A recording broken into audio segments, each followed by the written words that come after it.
और जाहिल की औलाद, डायन और जाहिल की औलाद, इन्होंने मुझे अभी नाम दिए। ये मेरे नाम है, आप सुन ले। इन्होंने, उमर तस्लीम ने मुझे ये नाम दिए। ये इनकी वाइफ भी शायद यही होगी, तभी मुझे ये नाम दिया जा रहा है।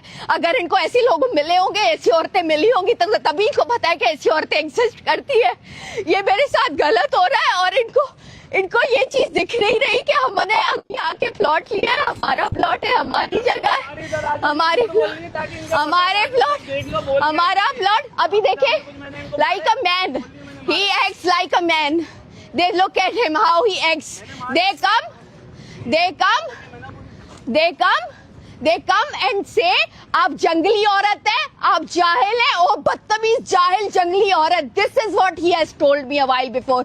ये रिकॉर्ड करना चाहिए था ताकि लोगों को पता चले कि ये अपने खानदान में कैसे हैं, इनके सारे खानदान, इनकी शक्लें देखे और पता चले इनके बच्चों को, इनकी बीवियों को कि इनके शौहरों के, हस्बैंड के शक्लें और मुंह कितने गंदे हैं।